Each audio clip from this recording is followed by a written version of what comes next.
Ladies, gentlemen, and delicious brains, welcome back to another episode of Out of the Frying Pan into the Fire. Are you, Fire!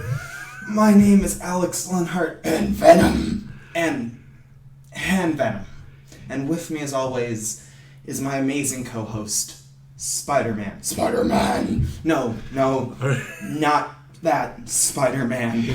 you two, you guys situated over there? Everything cool, worked out? I was fine before I got this parasite in me. I know. He keeps coming back, okay? He just keeps talking and talking. And I told you, to skip the gas station sushi. You don't know where it's been. I didn't even go to gas station sushi this time. Well, you know, gas station sushi, drinking the water in Mexico. But what other... This is going to be an interesting episode with our beautiful additional co-host, I guess, Venom. Our beautiful... I don't know if I can call him beautiful. Ow! What the hell, dude? Our surprise guest this week. Oh, God, that... Yeah, so, but if you couldn't guess already, this week's episode is all about Venom, There Be Carnage. So before we get started, there's going to be a massive spoiler warning for the movie, the post-credit scene, and for other movies in the series. Other movies, probably talk some comics. Probably talk some comics. Probably talk some No Way Home stuff. Maybe No Way Home, a little bit in there. So, Let There Be Carnage. What'd you think? Where do we want to start with this one? Do we want to start from the beginning, or we just want to skip to that part? I think the best... Let's just start in the beginning. Let's start with the film itself. Okay, yeah. I think the film was just okay. Yeah.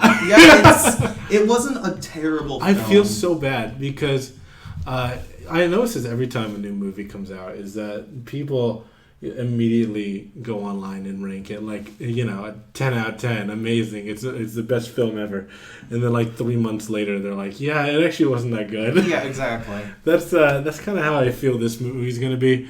I enjoyed it. I thought it was an okay film. I hated the first 30 minutes of the film. Oh yeah, it was the so most boring. Slow. It was so slow just to get also, to the point. Do you know how jarring it was for me to hear Woody Harrelson's voice come out of like a 16-year-old boy?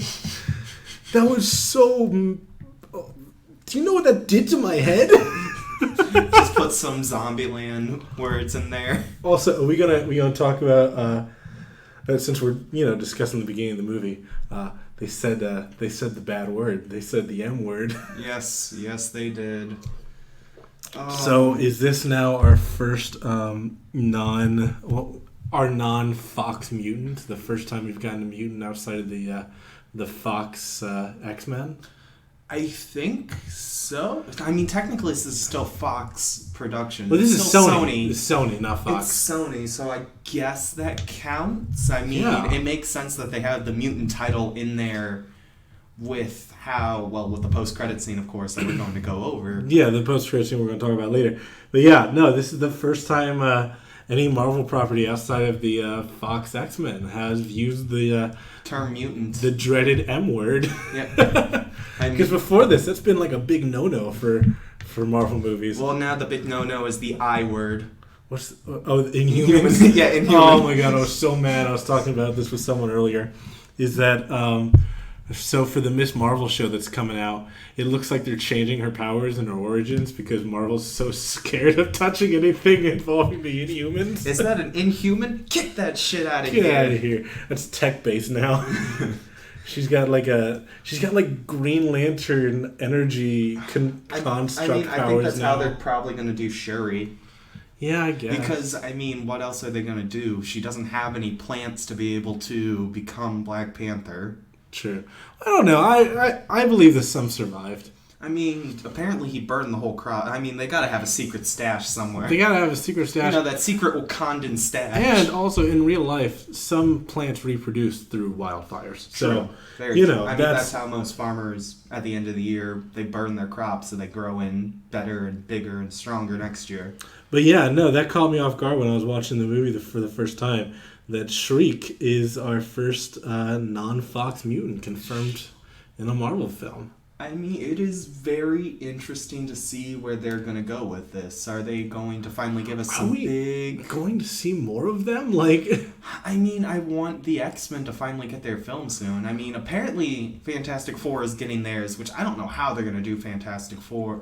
Yeah, that's coming. That's coming soon in Phase 4. Yeah, I think not that's the end. soon, but like at the end of Phase 4. Of Phase 4, and that's what, 2023? 24? 24, 25, I think. Yeah. So it's going to be near the end. They haven't given us casting list for that shit yet. They haven't even given us a title casting list. They haven't given us it has a title. Date. No, it doesn't. It's Fantastic Four, and that's it. It's just all they've given us is the 4 emblem. As long as it's not Fan 4 stick again, I'll be happy. Yeah. Can we finally back to Venom? We keep getting off Venom. Well, it's because we keep talking about Shriek being a mutant. I mean, Shriek's interesting. I don't know if I like or dislike how they gave us Carnage. I liked it. That didn't bother me. There were things about Carnage that did bother me. First of all, let's get the good stuff out of the way. Woody Harrelson's performance as Carnage was phenomenal. He was incredible as Carnage. I hope they bring Woody back for the MCU version of Carnage. Yeah. Because that's my one fear, is that they're going to recast Carnage and Eddie. Yeah. I mean, Tom Hardy they're not going to recast Eddie. Already, this is jumping the gun, post-credit scene showed he's in the universe, but at the same time, are we going to get a different version of Eddie Brock now? Yeah, I don't know. Like, are there going to be 2 Eddie Brocks? I don't know. I mean, but at the same time, I don't think that's the last we're going to see of Carnage. No, Definitely I doubt it. I think... excuse me, hold on. I'm not dying, I swear. Okay, let me bring this up real quick. Our last episode gave me the flu, and then I got a throat infection from it because we got caught in the rain. So this cough that I'm trying to get rid of is from the bullshit that happened last time. If you're wondering why it took us a few weeks in between each episode, this is exactly why. Because he's finally gone back to school. I'm now working way more hours at work. Yeah. And so our schedules are like, do you work this day? No. Fuck, I work this day. Yeah, exactly. So it's a bit mix of how the hell are we supposed to record a podcast episode per week. Mm-hmm. So please, I ask for your guys' forgiveness. Please stay tuned, listen, watch out for our new episodes. We say new episodes every Wednesday, except for when we don't. That is our new recording schedule. New episodes every Wednesday, except for when we don't. So with Venom himself, I mean, he was just the same. Hold on. Venom, gay as fuck. Oh. Like, right? I liked his coming out speech. Oh my god, they made such a big deal out of it, and then someone had the audacity to go, "No, Venom's not gay. He's non-binary." What? Are you sure about that? Are you sure about that? He literally said that he's coming out of the closet. I think he meant that more literally than figuratively. True, but at the same time, it's like this movie is a romantic comedy between Venom and Eddie. It really is. Venom and Eddie are a couple. I mean, another positive to this film is the other couple of the film, Screech and Cassidy. Yeah, they had pretty great chemistry. They had incredible chemistry. Like, I'll be honest, I didn't care about Screech much on her own. No. But her chemistry with Cletus was so great. well, especially with how her powers negatively affected him. They loved each other so much, even though they're pretty much opposite ends in the spectrum power-wise. Yeah, because Shriek, her power is like a sonic boom. Yeah, it's like pretty much a sonic scream. Yeah, and I mean, if you know anything about the symbiotes, you know that they're weak to fire and sound. That's their two big weaknesses. So you got Carnage, who's I guess that's the big conflict at the end of the movie, is that Carnage wants to kill Shriek when he doesn't. Yeah. And then that's the big, oh shit, we can actually do this because we're more in sync. I know. Even though half the time when they talk, they're not in fucking sync. I know. I mean, know. these are like the smaller nitpicks of the film where I'm like, you know, you could have at least done more detail to sync up Eddie and Venom's voice, because they're not just Venom talking. It's supposed to be both of them talking. They are one body, one mind, one person. Yeah. The line is, "We are Venom," not "I am Venom." And you know what? That's something that always confused me about the symbiotes that I kind of appreciate now that I've seen this movie, and it kind of gave me a little clarification. It's like, what happens to the person being hosted by the symbiote, right? So when Peter Parker had the black suit in the comics, it was pretty obvious that he was still in there, you know? Like, his physical body was still there. But with Venom, it's not always like that. Like, he can rip a hole in his chest and there's nothing there. Yeah. So where'd Eddie go? And they explain it pretty well in this movie, is that if you're in symbiosis with your symbiote, You pretty much are one. You do not... Yeah, you're flesh and flesh. Your flesh like melts together. You have turned into one being. Yeah, exactly. I thought that was pretty cool. The symbiote. I mean, that's one of the... Like, I love Venom. Like, Venom is one of my favorite anti-heroes. Yeah. I count him as an anti-hero, even... Well, my favorite version of Venom is Agent Venom. Yeah. Which is very hero. Venom has been an anti-hero ever since he got his solo comic back in the 90s. Oh, yeah. I think the only time he really isn't an anti-hero is whenever he's fighting Spider-Man. Yeah. And then he's just directly a villain. And even then, half the time, they get along nowadays anyways. Pretty much. Well, I mean, that's more Agent Venom, I'd say. Well, and I feel like Eddie doesn't hate Peter the way he used to. No. Not in the modern comic. Not after the cancer. Venom and Peter Parker are like the divorced parents who used to hate each other, but now can like tolerate... They can sit in the same room without wanting to kill each other. And be like civil. That's what Peter Parker and Venom are. It's pretty much the same relationship between Jason and Bruce. Exactly. It's like on a normal day I can't fucking stand you, but I guess I like you enough to be in the same room. I'll support you because I have to. Pretty much. Yeah. That's what they are. But what about There's not a lot... The thing about this film is there's not a lot to talk about because it's just so short. It's a short bit bound to basics film. I mean, what they got out of that film, it's like, I don't see how they could have put more into it. So on our Twitter page after I saw it, I gave like a rating of like 6.5 or 7 for the film. And then, you know, like a 10 out of 10 for the post-credits scene, because that was fucking crazy. That was the best part of the film. That was fucking crazy. It's so funny that the post-credits scene was the absolute best part of that film. And dude, people were so mad at me for giving it a 6.5 or a 7. But like, I was saying this the whole time. Like, leading up to the movie, the more I hear about it, the less excited about it I am. Because that's me with Eternals. Yeah, first I heard about the PG-13 rating, which, you know, it's hard to do Carnage well on PG-13. They got away with a lot. They did. They really did get away with a lot. The only shot that could have been R-rated, I think, is when he bit the guy's head off. Yeah. It would have shown more of him. It probably would have showed the fucking gone head. Yeah, exactly. Instead of cutting when he takes the bite. Exactly. Because I think they had that same shot in the original Venom, except it showed the corpse. Exactly. And the other thing I worried about was the hour-and-a-half runtime, which, after seeing it, I feel like I was justified in being worried about it because there were parts of the movie that I felt were pretty rushed. Here's the thing. I don't know how they would have fixed it. I would have preferred to get a little bit more time with Carnage and Screech and Cletus. No, even before he goes to get Screech. Because I feel like at the end of the movie, I don't understand their relationship.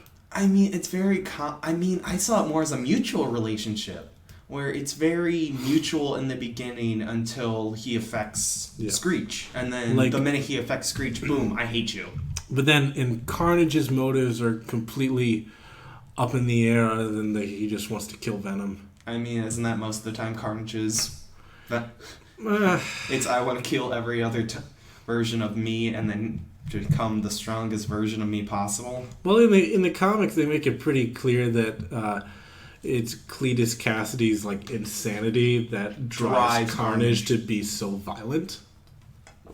Well, what is Carnage technically in this film? Because it's not as easy just to eat Carnage in the comics. I don't know. So because you literally have to rip Carnage out of Cletus Cassidy to get Carnage. Where in this film, he just instantly detaches from him. Yeah, I know. Because in the comics, he's directly Carnage in his veins. Yeah, Carnage is bonded with his blood. It's not like a suit that he wears. Because I don't hate it, but I don't like it either. I didn't know how they were gonna have him get Carnage, because how he does it in the comics is Eddie Brock and Venom are it's Eddie Brock and Cletus are in the same prison cell. Yeah. Eddie is broken out by Venom. Venom was pregnant with Carnage, and then he enters Cletus's veins on the deathbed. Pretty much the same way they do it in the film. He's dying, and then the symbiote enters his veins, and then he becomes Carnage. And I like the way that they turned him into Carnage in the movie. I thought that was really clever, having him bite Eddie and like literally eat the symbiote that had been mixed with the blood. And then he immediately goes like, "That's not blood." I know. I thought that was cool. That was clever, but it's like how much mitosis did it happen in his body? Because the blood we saw was like what, a speck on his finger maybe? Yeah. How much blood did he suck out? I don't know. And how fast can you make a symbiote is my question. Well, I mean, think about how small Venom was when Spider-Man found him in Secret Wars. He was just he was an orb in a glass jar, pretty much. Yeah, he was just an orb in that weird alien machine. I mean, it stretches out, but I'm talking like speck compared to... True. An orb. True. I think the physics of his symbiotes are kind of up in the air. I mean, that's most symbiotes anyway. Also, follow-up... We get a sneak peek at it. We see Toxin. Yeah, that was cool. Brief section. I love Toxin. I always liked the dynamic between him and his original host, where it was very... It's actually what you see in the movie between Venom and Eddie, where Eddie is telling him, no, you can't do this. You can only eat bad guys. You can only do this. And Toxin's going, I want to do this. He's a toddler, pretty much. I want to do this. I want to do this. I want to kill this person. I want to eat this person. No, you can only eat these people. Yeah.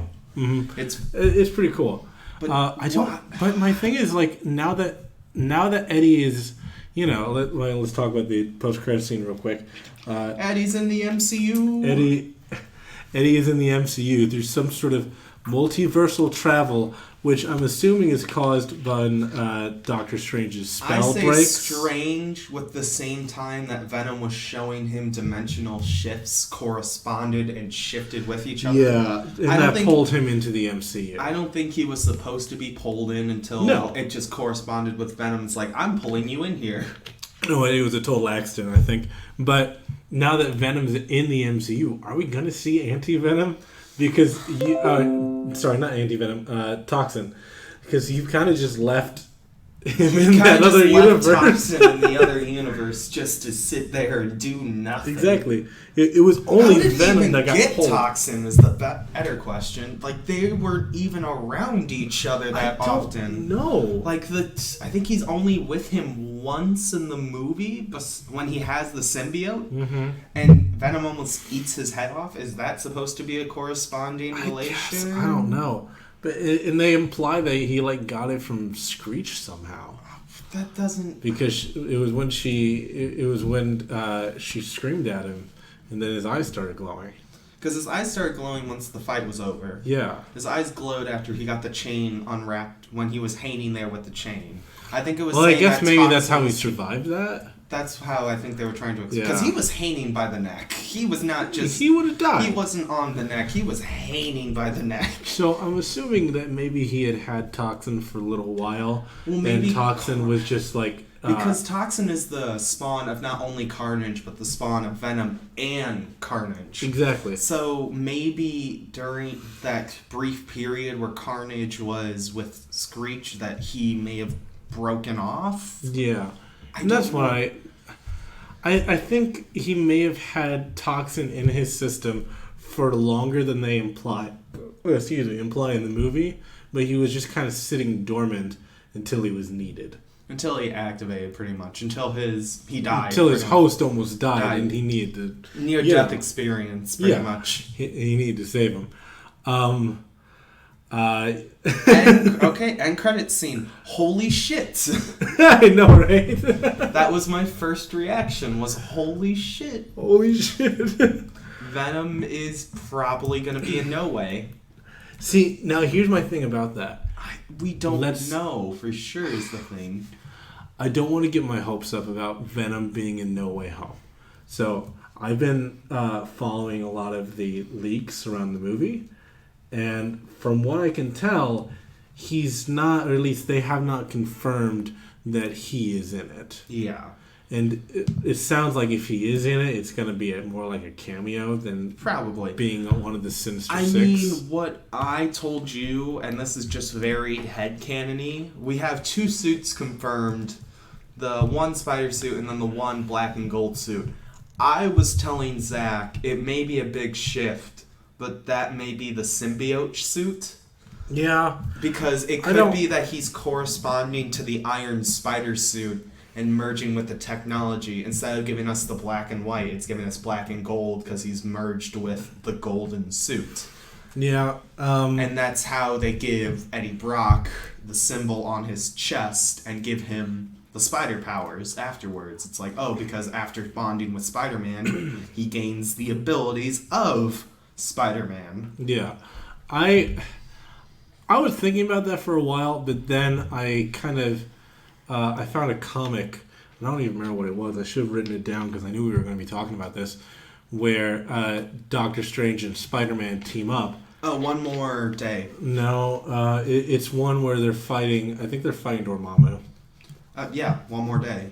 One Day More is the event that breaks off his marriage. One Day More is the day where he tries to have everyone forget about him except for Mary Jane and Aunt May, and then he interrupts that ritual, causing a bunch of tragedies to happen. That's not what I'm thinking of. It's like Dormammu manipulates Spider-Man into stealing something from Doctor Strange, and they both get pulled into the dark dimension. Oh, I was thinking of the one that actually might correspond better with the movie than the... No. But I bring this up because Spider-Man, Doctor Strange gives him the power to shoot magic blasts from his web shooters. Nice. In that, because I know what event you're talking about. Because isn't that the same comic where he gains the cloak for at least a brief? I think panels? so. I think so. That's how he defeats Dormammu and gets out of there. Is he gets the cloak on him and then pretty much just blast him from there with the Eye of Agamotto. Exactly, but that's what it looks like. This suit is a reference to that. Do you think we're gonna get another Eye of Agamotto? Like an actual Eye of Agamotto. Like an actual Eye of Agamotto? Not like the Infinity Stone in... Yeah. So, I guess for anyone listening who doesn't read the comics, the Eye of Agamotto in the comics is not actually the housing of the Time Stone. In the comics, Doctor Strange has nothing to do with the Time Stone. No, none at all. They're not guardians of that. They're just guardians over the magical realm. I don't remember where the Time Stone was in the comics. I mean, they don't really... I don't think they ever explain it. They don't explain where any of the stuff... the MCU really builds up the Infinity Stones. They are godly powers that no mortal man can touch or handle or do anything with. But at the beginning of the Infinity Gauntlet saga in the comics, the very first page is just Thanos with all 6 stones, and he spells out the word God. So there's no lead up to it at all. The event began with him literally just wanting to fuck Lady Death. So exactly. So that is the only reason he collected the Infinity Stones in the comics was because he wanted to screw Lady Death, and she told him to kill half the universe. Yeah, but that's the thing. I don't think they ever explained where all the Infinity Stones were before Thanos got them, but Doctor Strange never had the Time Stone at that point.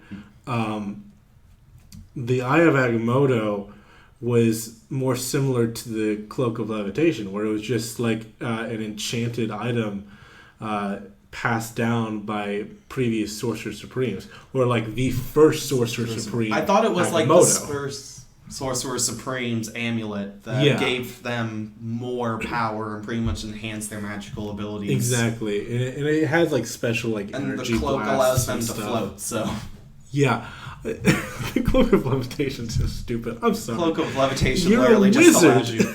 You're a fucking wizard, dude. You can't fly on your own. Yeah, screw it. It costs way too much mana. It's D&D logic. Yeah. Roll for... Oh, it's a nat 1. Well, looks like you're not flying today, Strange.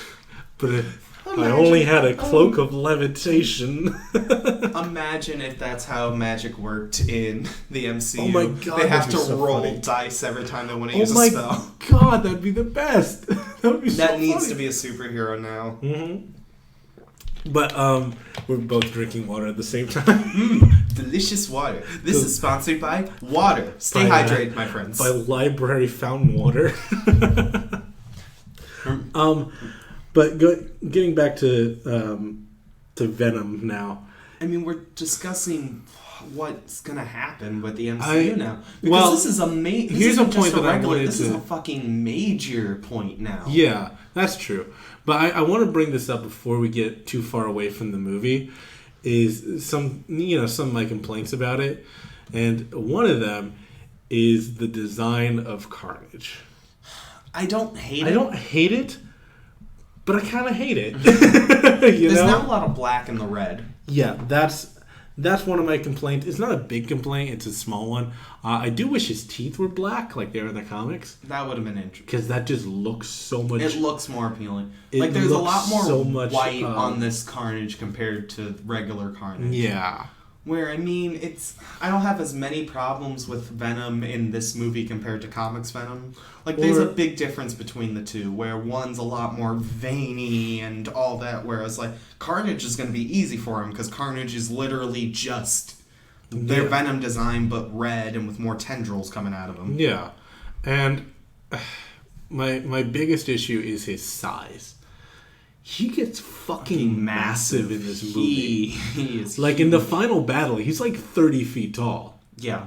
He's at least the whole height of that steeple. Well, in their own words, the more he ate, the more taller he got. Fucking care. I mean, that's not how it works in the comics, but it's similar like maybe to how the it works. Tendrils. I could understand if there's the tendrils. It's similar to how it works, where his tendrils grow with him. The more he eats and consumes, the more he spreads. But even like the first appearance of him when he's breaking out of the prison, he's like 12 feet tall.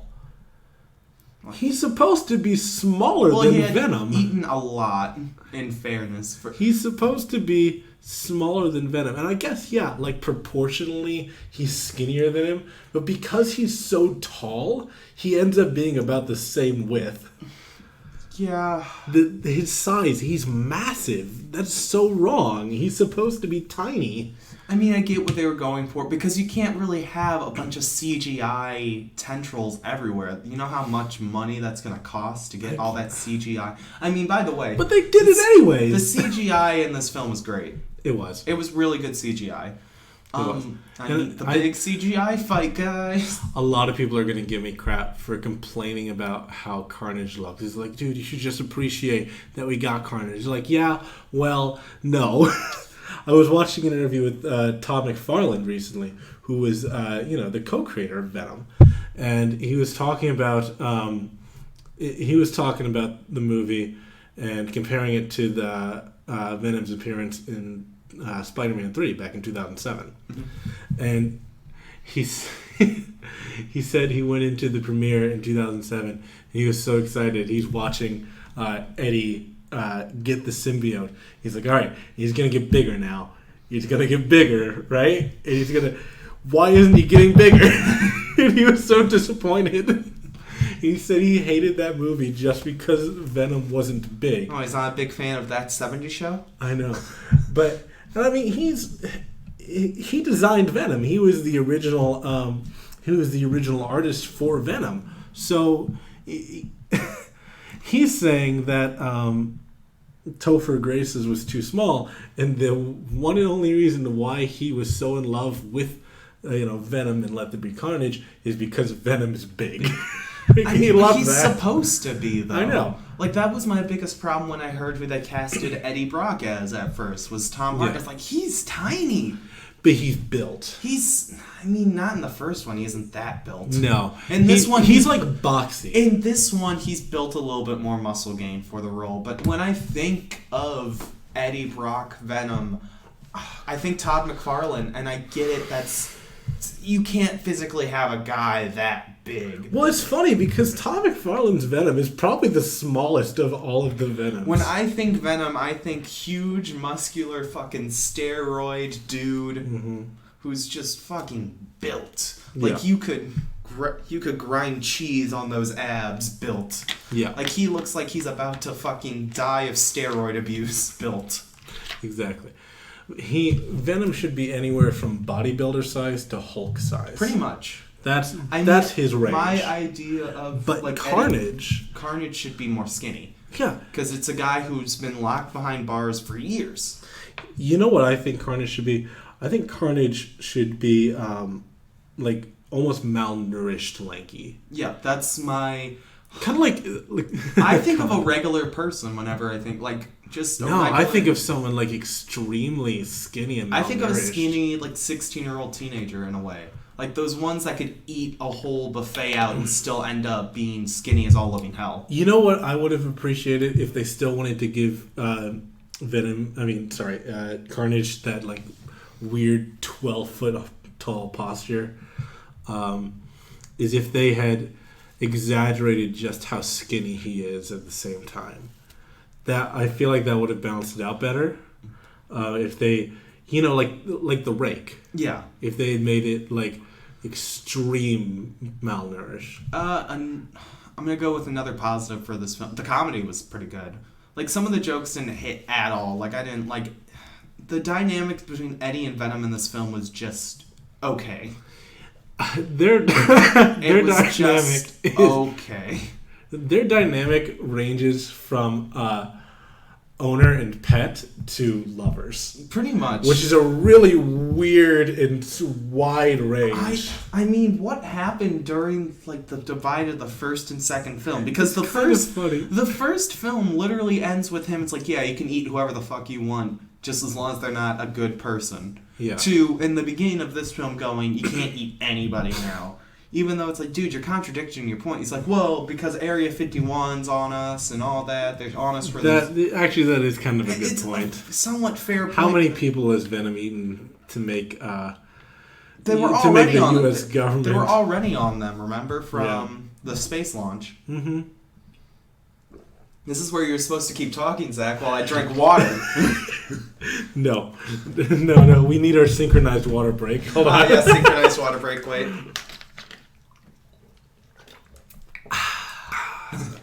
Delicious water. Provided by the local library. by the local Venoms and the local symbiotes.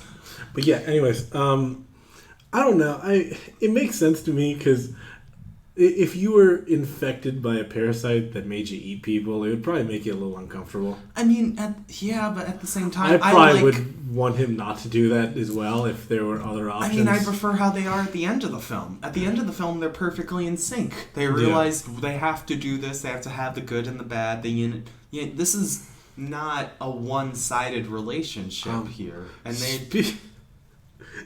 I'm sorry. Speaking of the end of the film... Which part? The second ending to the film? The Venom's toes. Oh. So Venom's toes were like a huge meme on Twitter leading up to the movie because someone pointed out that Venom doesn't have toes in the comics. He just has like boots. Yeah. But like they fully animated his wiggling toes on that beach. I know. But also, something that didn't... I did not like how there were fucking two endings to this film. It's like the fucking Lord of the Rings, the last Lord of the Rings film, where it's like 4 endings. You could have called the credits right here. Okay, the credits here. Call the credits here. No, because you had to get the random, it's like, I was wrong, Venom speech in, and then randomly, and out of nowhere, they're on a beach. I know. It's like, why? Well, they said they were going to go to the beach. I mean, you could have had that be one of the 2 post-credit scenes. Oh, you could have easily put that in as the first post-credit scene and then moved it over to the second one. That was the post-credit scene, wasn't it? No, them on the beach? Yeah. That wasn't a post-credit scene. I thought it was. No, that was one of the Oh, main no, yeah. Post-credit scene was the teleport- continuation of that.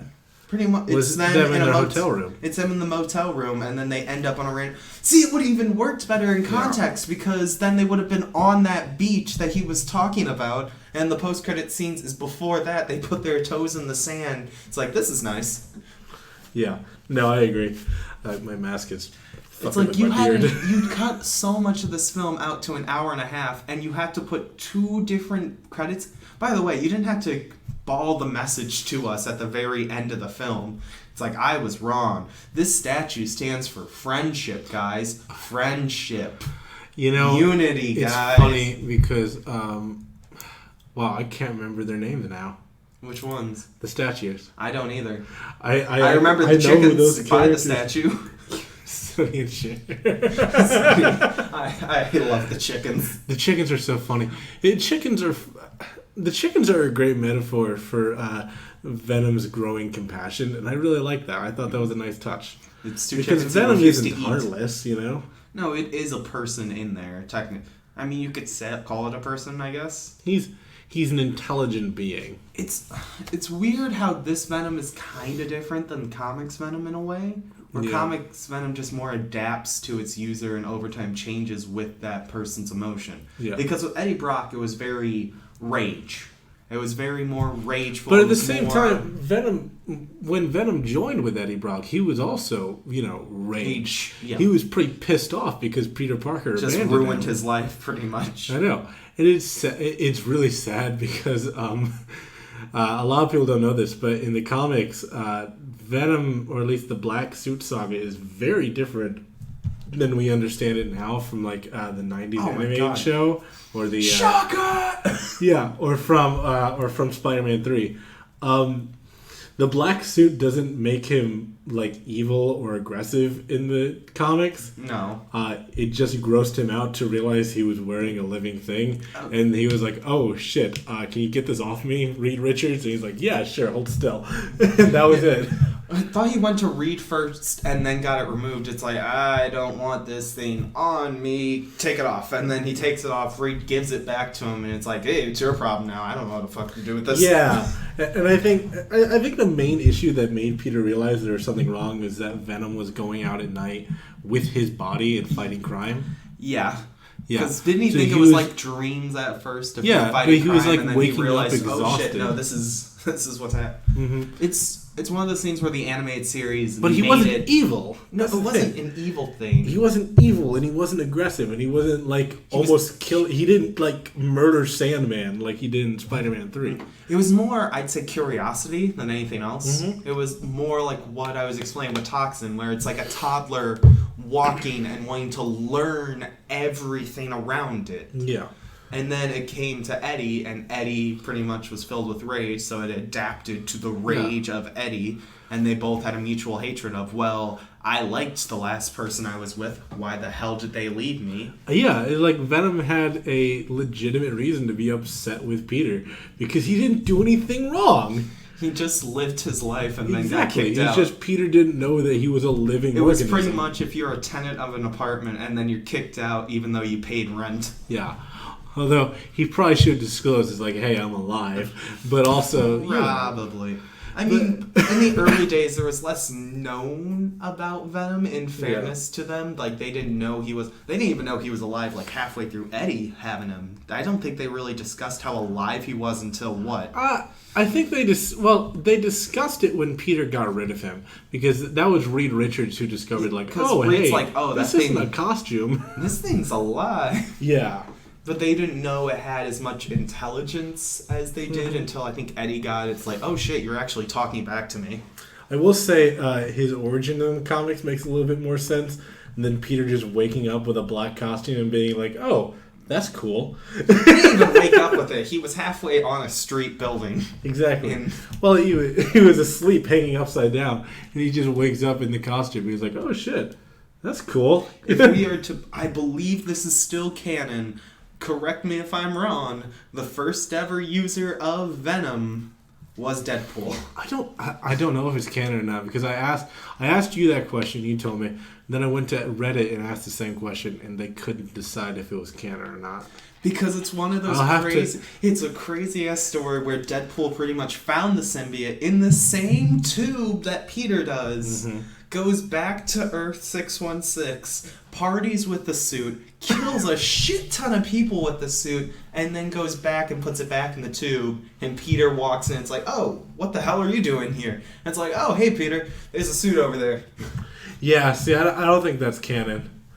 I'm going to say that's probably not canon. I'm going to say if they want to consider it canon, it's going to be like an alternate universe version of events. It was in 616, which is the main... Well, I'm saying it could have been 616 Deadpool, but when he brought it back, he might have brought it back to an alternate universe battle world. He could have, but at the same time, they describe it like this is the events that happened. This is why Venom eventually became so rageful, is because he was already somewhat insane.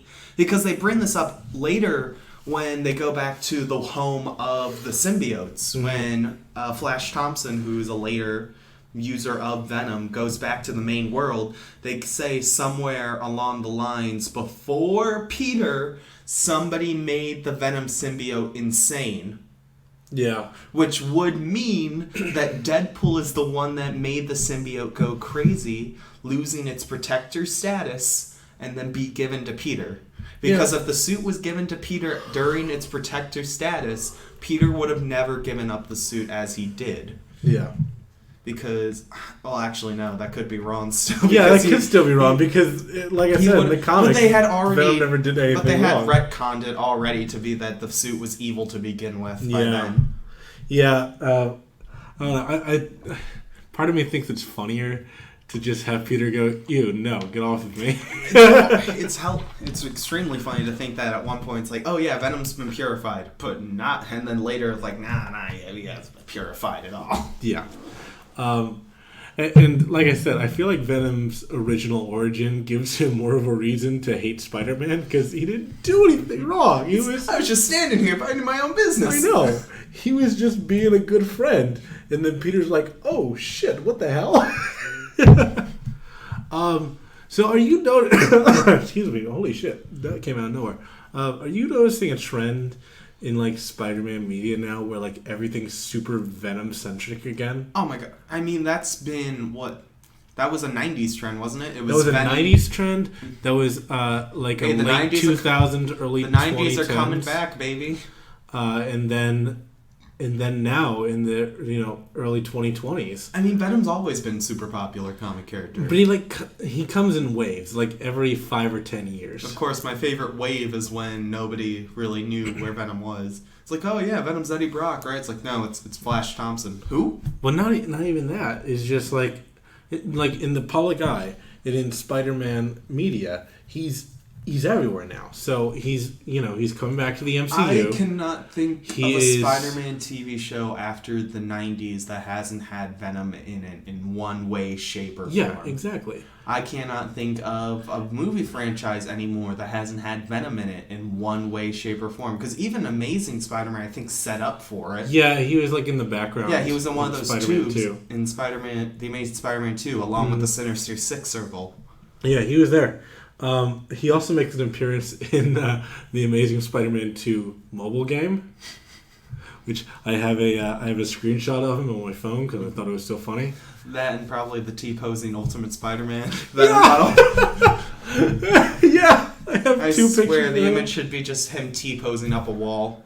It was so funny. God, that image is so funny. Going full circle because we talked about T-posing Venom in our first episode. But in that game, I love that game. It's like one of my favorite Spider-Man games, and the music from that game just gets me pumping as soon as I fucking hear it. But Venom is just T-posing in the background of this scene, and like there are some points where you can just see part of his arm. He's there the whole time. Like it's not like he's just in one shot and then disappears. Like, no, he's in this spot, and, like, sometimes he's a little obscured where, like, you can only see his arm, or you can just see, like, the top of his head. But there's one shot where it's, like, a wide shot of the room, and you can see his whole body on the wall. That's the one that got me. That's the the one bush I was sent pretty you. good, but the one on the wall is what really got... Just a random... The bush one is funny because they didn't even have to put him there. They didn't have to. Just the one on the wall gets me. It's like, hey guys, I'm not over here in this corner. It's like, oh, don't look at me. Because what's even funnier is that in that same scene, in that same shot, you can see Eddie Brock laying on the fucking floor, so you know he's not supposed to be there. Inconspicuous. I know. But I will still say that that's one of my favorite, pre-Insomniac Spider-Man games. But, speaking of Spider-Man, Insomniac Spider-Man. Hey, Spider-Man 2 had an official announcement, a month ago? About a month ago. And we got a Spider-Man 2 announcement with Venom at the forefront. I know. With the leaks that I've seen so far, Peter's supposed to get the black suit in the first hour of the game. Like in the first few minutes of the game, that's where the 4 tendrils come in, like the mechanical ones. He doesn't get those till later in the game. Yeah. He has symbiote ones at the beginning. I don't know how I feel about Peter getting the mechanical arms permanently. I get this is an alternate universe Peter Parker. To have something to distinguish him from Miles is my big thing. He does. He has more tech. He has more gadgets. Yeah, but Miles is going to get those gadgets this game. Yeah. I don't know. I would be disappointed if Miles doesn't get the same amount of gadgets as Peter, because that shouldn't be the difference between combat and playing them differently. It shouldn't be which gadget you get. It should be which power set you get. Honest to God, though, I prefer Peter's combat to Miles. I prefer Miles swinging, but I prefer Peter's combat, because I feel like Miles Morales leaned a little too heavy into the Venom strikes. As somebody who's it's platinum, like half his powers. As someone who's platinum Miles Morales, I can say I prefer Miles' combat at times, but I do prefer some of Peter's gadgets overall. Because at times it doesn't feel like I'm playing Spider-Man. It feels like I'm playing Static Shock with web shooters. You know? That is kind of Miles' gimmick, isn't he? But he doesn't use his Venom Blast that often in the comics. True. That's like a last resort for him. True, but at the same time, he's not facing high tier. He uses a lot more in the Avengers issues. Yeah. When they're facing huger threats, he uses Venom Blast almost all the time. Yeah. Where compared to most of the time when he's on his main issue stuff, he usually doesn't use it because he doesn't need to use it. Mm-hmm. He knows in the back of his head, I don't need to use this shit right now. Yeah. But I feel like they used it a little too much in the game. I feel like it was incorporated too much into some of his other powers. The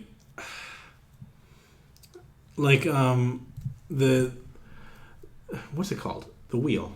The power wheel, the weapon wheel. Oh, the weapon wheel? Yeah. The gadget wheel? The gadget wheel. He has 4 gadgets. He has 4 gadgets 3 overall. of them are electric based. Only one of them's electric based, I'm pretty sure. No, because he's also got the electric mines that he got from He's Prowler. got the mines. He's got the normal webs. Yeah. He's got... I think he's got taser webs, doesn't he? No. Hold on. Let me look up Miles. I know it's got the electric mines he gets from the Prowler. He has, I think, a tracker as one of... No, it's not a track. Because I remember Peter's. Peter's is regular webs, power webs, kinetic webs, electric webs, spider drone, web bombs, and... Okay, all right, no. So it's the electric mine, regular webs, the holograms. Yeah, and isn't the last one the slingshot where you slash it to a wall and then they immediately get tackled to it? No, it's like a gravity well thing, but not as cool as the first games. Oh, I'm thinking of the silent web from the first one. From the first one. Yeah, I wish that Miles had that. That's the thing. I wish Miles had more web-based. My main thing for combat when it comes to the game is I prefer Peter's combat for stealth compared to Miles. You have way more opportunity for stealth in Peter compared to Miles. Miles is more of a... You can do stealth, but those... Which is funny because one of Miles' big gimmicks is that he can turn invisible. That was my one issue with Miles and Platinum in the game, was every time I tried to do all those missions to get in 100%, one of them would require, it's like, don't get caught once. It's like, well, son of a bitch, I don't have the same weapons and abilities I would as Peter where I could easily do it.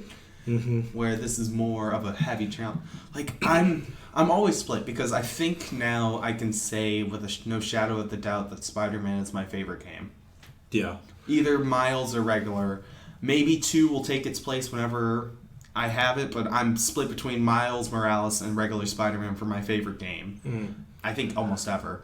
I can play these games for hours and hours on end and still have fun with them. Now, here's a question about the sequel, bringing it back to Venom. Who do you think is in the suit? Harry. You would think so. You would think that's like super obvious, right? But it's There's a ton of people who like legitimately are saying like, no, it's going to be Eddie Brock. But that wouldn't. And I don't know if they're right or not. Well, here's the thing. One of the main reasons Eddie hated Peter / Spider-Man was because he took his job, his career, and his girlfriend. Yeah, but he didn't do that here. But he couldn't have done it here since he's not with the Daily Planet. Yeah, and he worked if you for look at the Otto Daily, Octavius. And if you look at the one of the memento trophies you can find around the city is a going away card from the Daily Bugle. Bugle, and Jameson's gone too, and Jameson was the one who fired Eddie to begin with. Eddie signed the card. Yeah. So he still works there, and he's still on good terms with Peter. Although, I guess in Miles Morales, he's doing freelance for the Bugle again. Yeah. Because so is Mary Jane. Well, Mary Jane works there full time. Yeah. She works there full time right now. I think he said he's doing freelance work for them, so maybe somewhere in between. And they're gonna, I think they're gonna try to make him a teacher now in the next one. Or he could be the main It could be that Eddie now works for J. Jonah. That'd be pretty funny. That would actually be interesting. You get the podcast entries actually matter. Mm-hmm. Where I did love the podcast. I love the podcast entries. But they just decide to add in little things where it's Eddie Brock as the assistant now, and so Eddie's taking the beef until finally J. Jonah goes like, "My assistant betrayed me. He became the menace." Yeah, no, that'd be great. Here's the way I think it's going to play out: is you got Harry Osborn in the first hour of the game, right? Mm-hmm. I don't think Harry's going to become Venom. I think he's going to. I think he's going to get out of his. We're going to get the Goblin.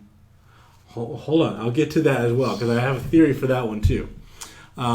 So Harry's going to get out of his containment. He's going to be infected with the Venom symbiote, and I don't think he's going to become Venom because it seems like in this universe the symbiote was made for him.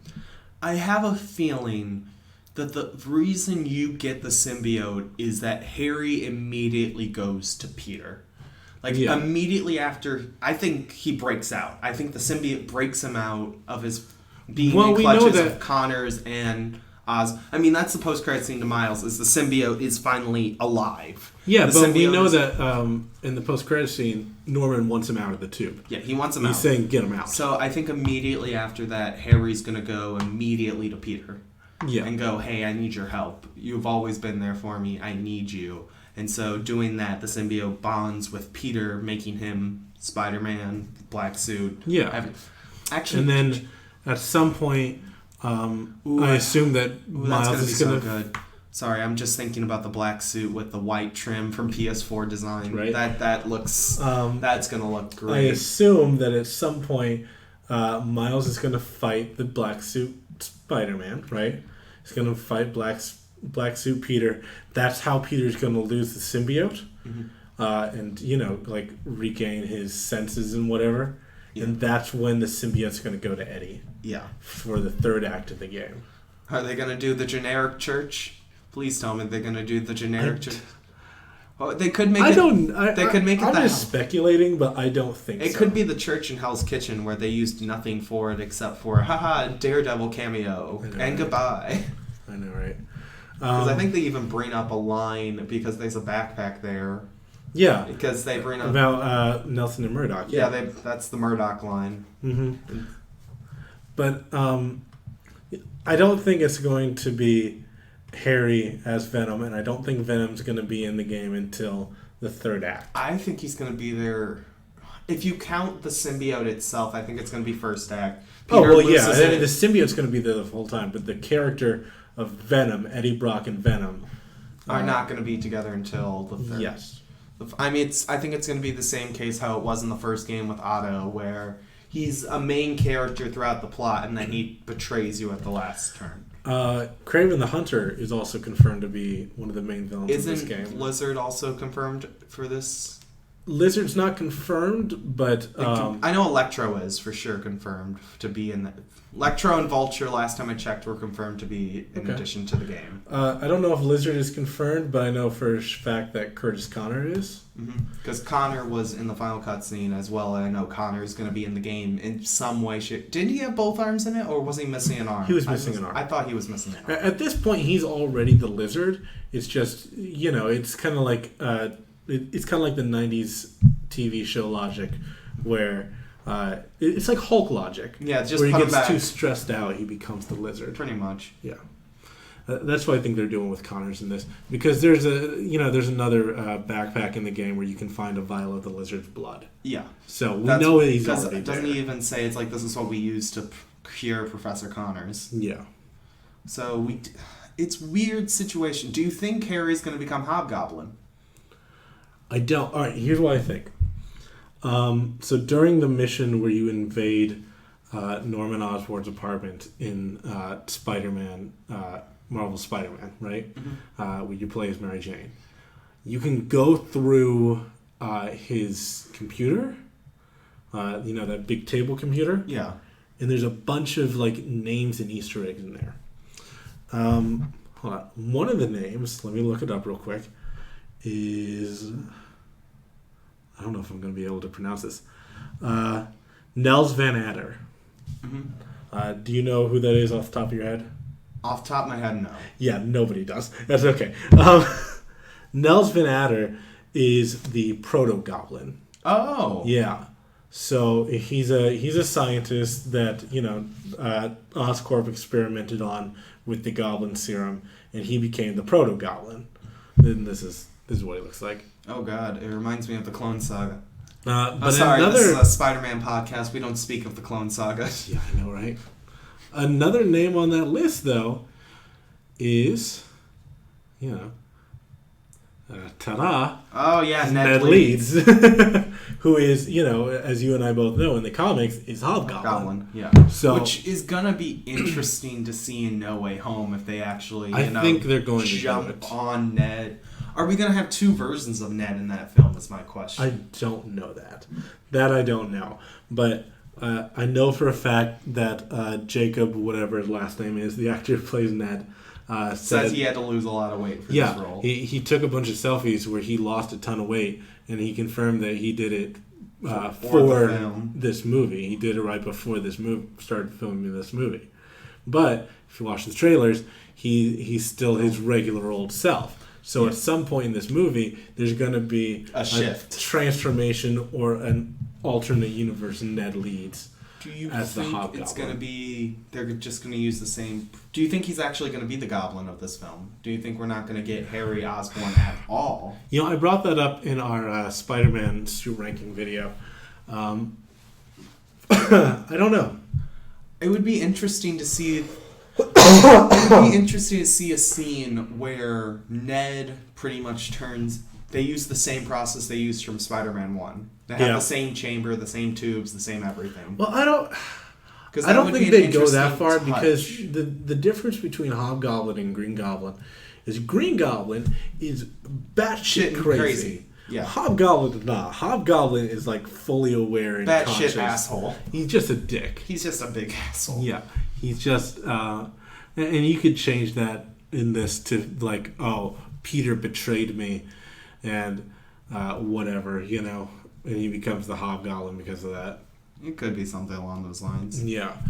I think if I'm going to speculate about it, it could be something where, Ned loses his memory of Peter being Spider-Man, and now with him having been Spider-Man for so long, Ned now feels betrayed for finding out so late. Yeah. Or he finds out by accident. Or he loses his memories and then he turns into Goblin because he believes Spider-Man is a criminal. That could and be everything around Spider-Man. Then he finds out Peter. It could be the same thing as like Harry Osborn. That's what I was thinking. Like the first Spider-Man film, where it's Harry Osborn and he thinks Spider-Man's a menace for killing his dad, quote unquote.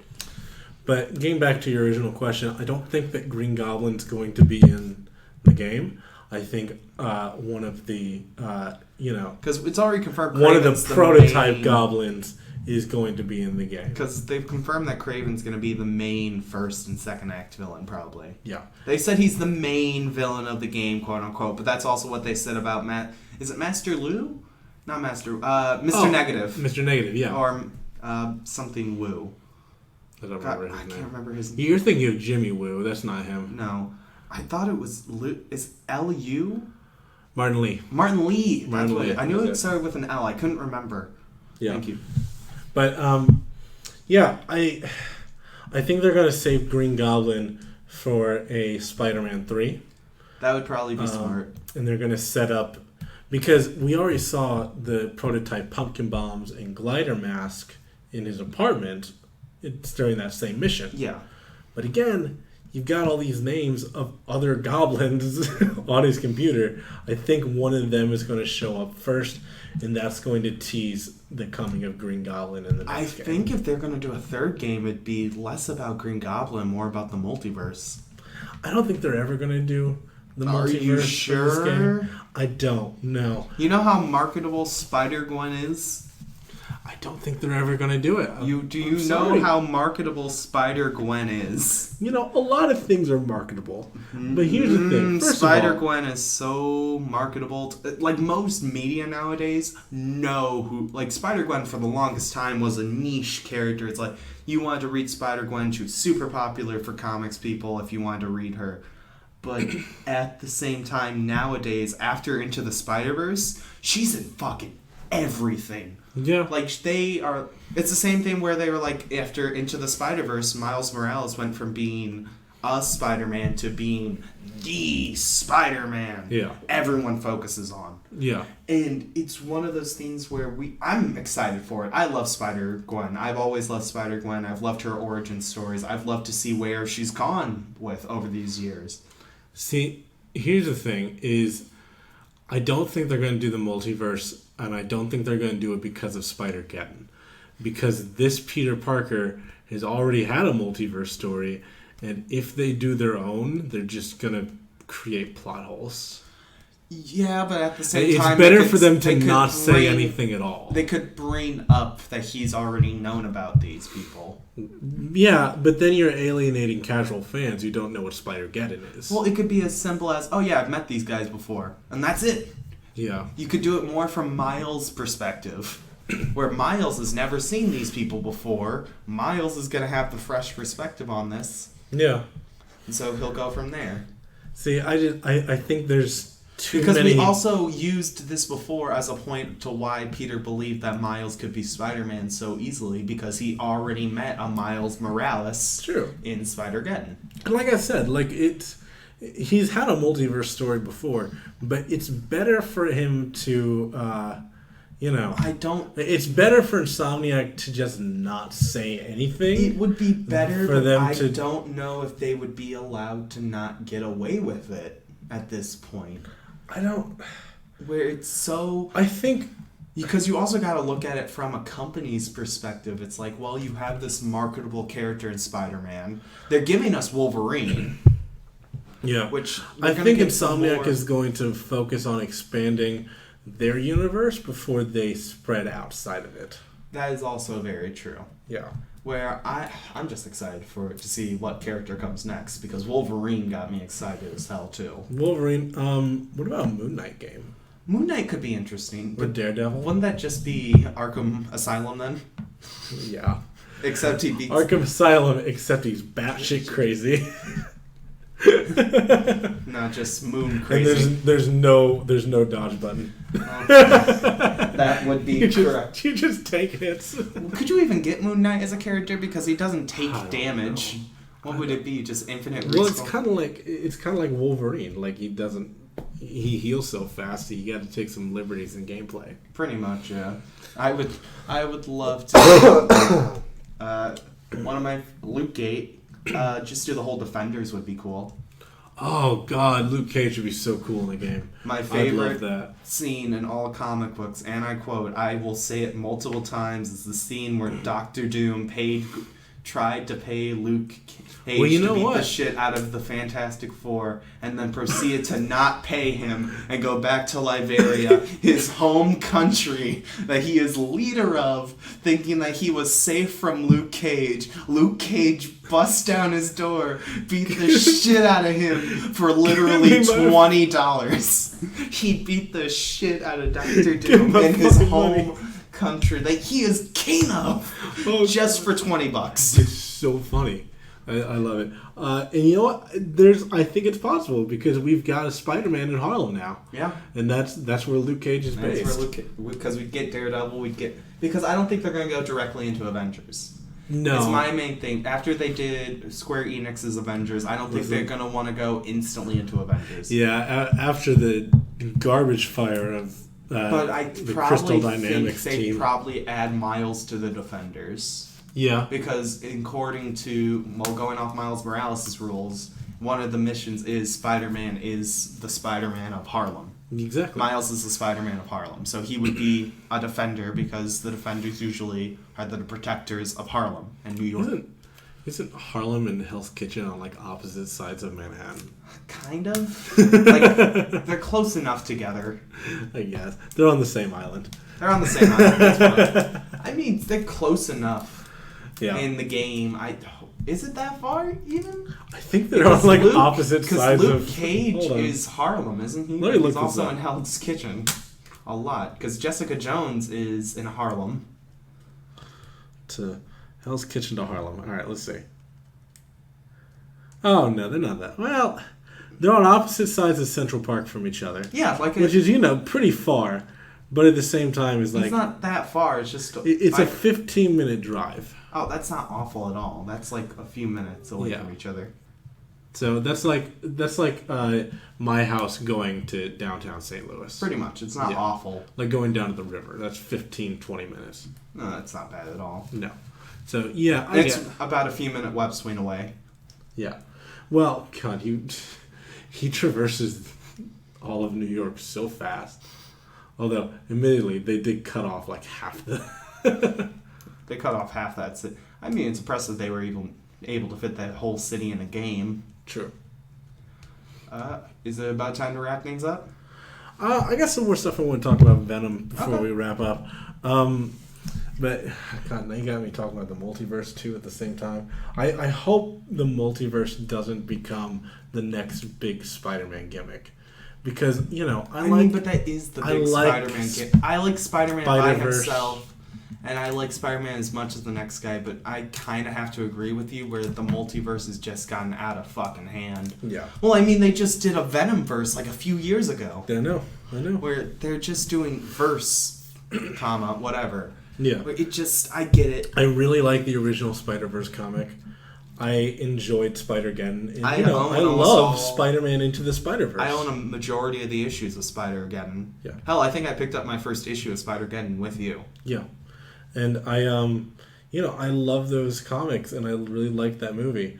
But the Spider-Verse is such an event that it's kind of like it's a crisis. If Superior Spider-Man became the next Spider-Man gimmick. It's it's a cool event, but it's not for everything. It's not a permanent factor. Exactly. It's not something you jump right into. Give us the vampires before they give us the multiverse. True. But I think they're probably going to be a side mission in this game. Is going to be anyone the vampires. Who just saw Into the Spider-Verse and didn't read the comics is so fucking confused now that we're talking about vampires. Oh, yeah. No, the Spider-Verse comic is about vampires, by the way. It's vampires that eat spider people. Yep. They thrive on eating...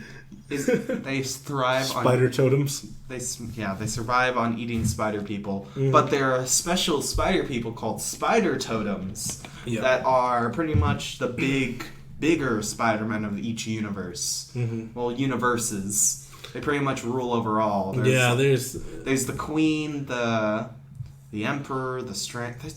It's almost like tarot cards in a way, where it's 6 of them, and they're all super powerful, and once you lose them all, there'll be nobody left to sew the web of time. And once that web of time is destroyed, Miles that's swing everything. the big sword. Like, that's what I read it for.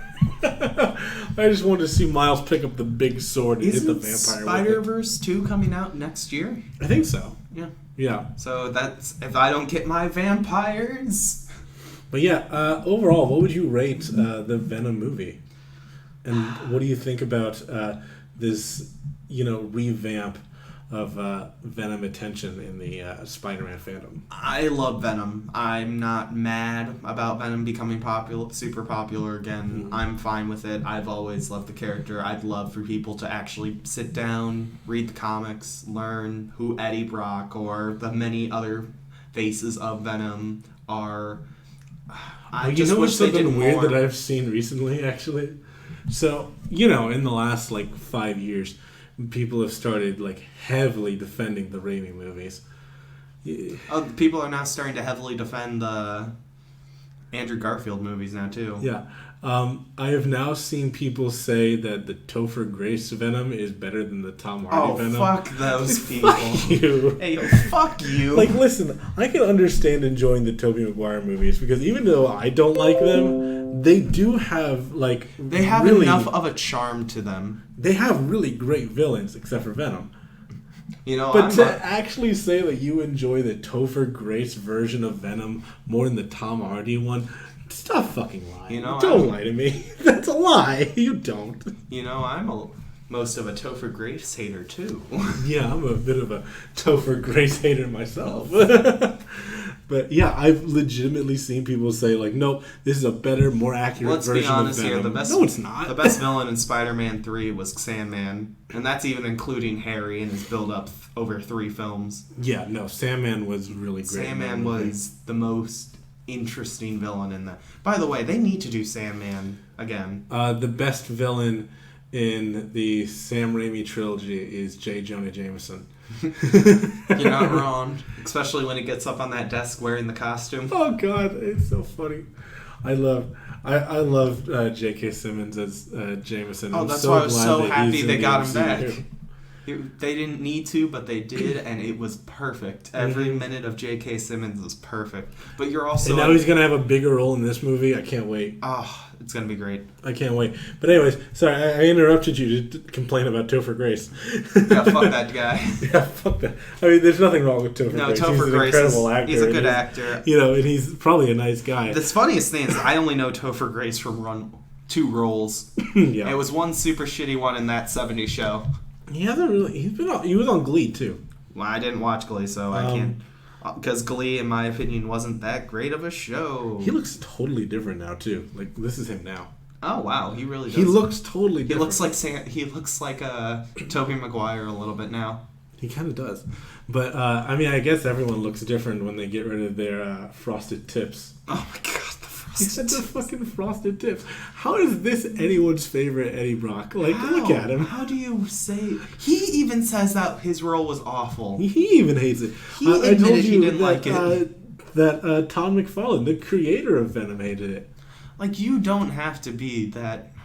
I get it. Nostalgia is everything. Mm-hmm. I don't hate the first Amazing movie. I just don't like the second one. Yeah.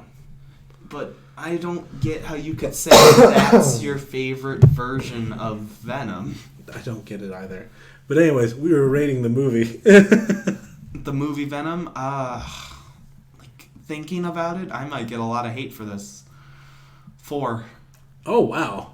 Okay. Thinking back of it, the first... if you were to sit somebody down... This movie didn't feel special. They would ask you what was interesting about this movie. And you can go, the CGI monster and the love couple, and that's it. Everything with Eddie Brock and Venom is not that interesting. I feel like Eddie Brock and Venom were the most interesting thing in this movie. No, the most interesting thing in this movie is Cletus Cassidy. It was frustrating. It was the most interesting how part long of this they were film separated, though. was Cletus Cassidy and Screech. Kind of, yeah. They had the best relationship, which is supposed to be Eddie and Venom are supposed to have the best relationship in a film. Mm-hmm. They bonded well. Cletus Cassidy was a funny person. Like, every time Cletus was on screen, I was interested. Yeah. Every time he was off screen, I was like, God damn, just get him back on screen at this point. Like, Carnage's appearance was great in this film. They got Carnage's character right, I'd say. They just didn't get his intentions afterwards correct. Where Eddie Brock... And they didn't get his appearance right. Like, Eddie Brock keep is griping on that, but I hate it. Eddie Brock just whines through half of this film. I don't like... Yeah, them being separated for so long was really annoying. The only part I liked about Venom in this film was the scene where he fucking went off and partied in the street. Yeah. And then everything else was just okay. And the only other line that I laughed at from him was the scene where they were about to face Carnage. He pops up and is like, nope. Oh, shit. That's a red one. Yeah. Oh, shit. That's a red... I will say that their dialogue at the end of the movie was way really better. Funny. But that's like the last 5 minutes of the film. Yeah. Like, I like 20 minutes. I want this... No. They didn't get back together until the last 15. Because the fight was about 10. The fight was only 10 minutes long? I think so. But Jesus Christ. And the fight wasn't this movie was so short. The fight wasn't even that good. Let's be honest with ourselves. Okay, will you rate it higher if I pull up a picture of Venom's toes? Well, God damn, I just might. Hold on a second. Let's do this I think quick. It's a 4, because I cannot see myself going back and watching this film. Okay, yeah, so this is the meme that was going around Twitter. It was a still from the first movie where it's, Venom jumping through the air and his toes are just waving in the wind. Hold on. Someone, where'd it go? No. Here it is. Someone put hearts around his toes.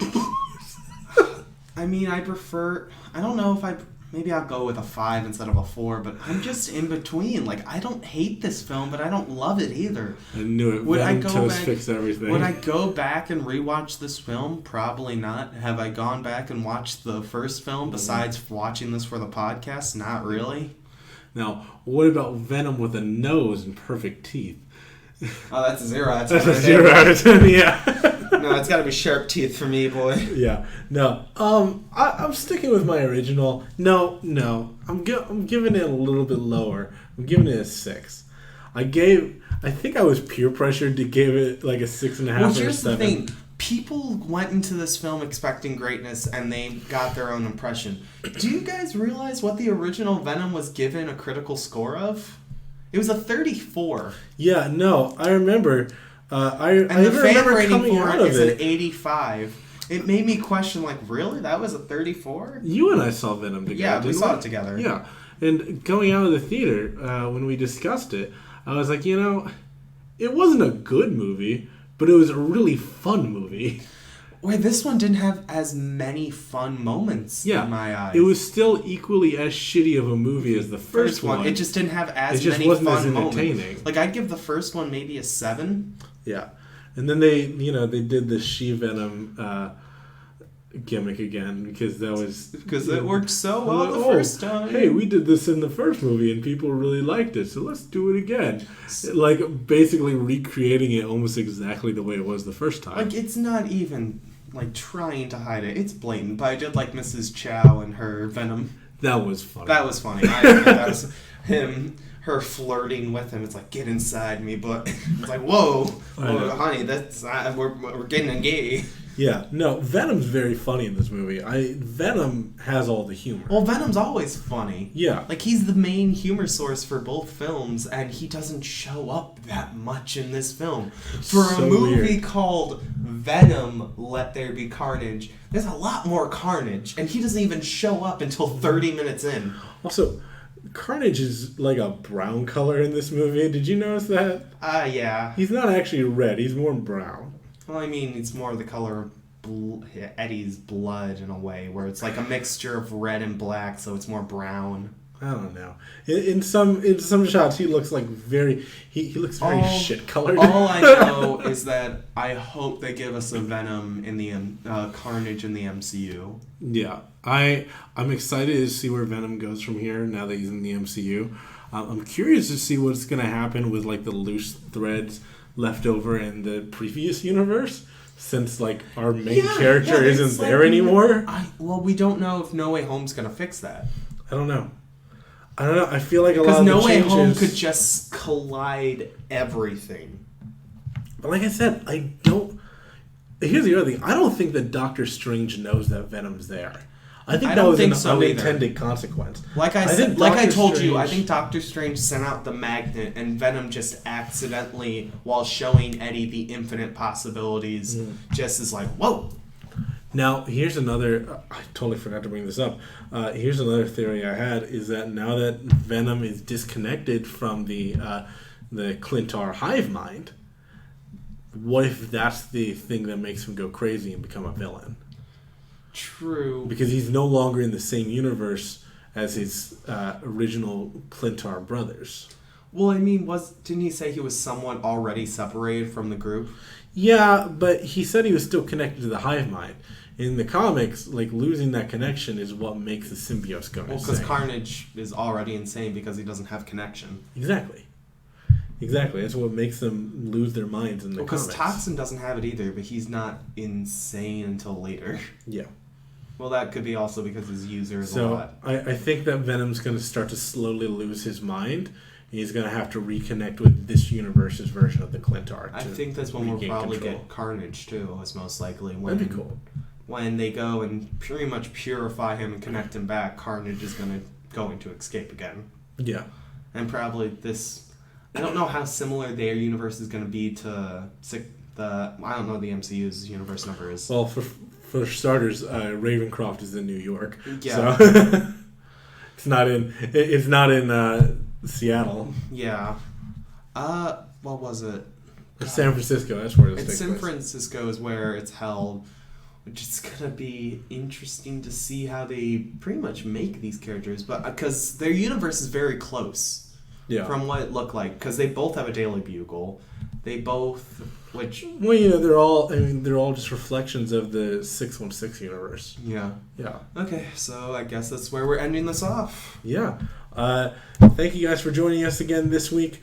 If you would like to stay up to date with us, you can consider following us on Twitter at Frying Pan Pods or on Instagram at Frying Pan Podcast. Oh God, not again. You can. Oh, Lord. I forgot he was here. Thank you for listening. Follow us on Spotify, Apple Podcast, Google Podcast, or anywhere you get your podcast from. Thank you, Venom. I appreciate your contribution. You know you're looking mighty. Don't say it.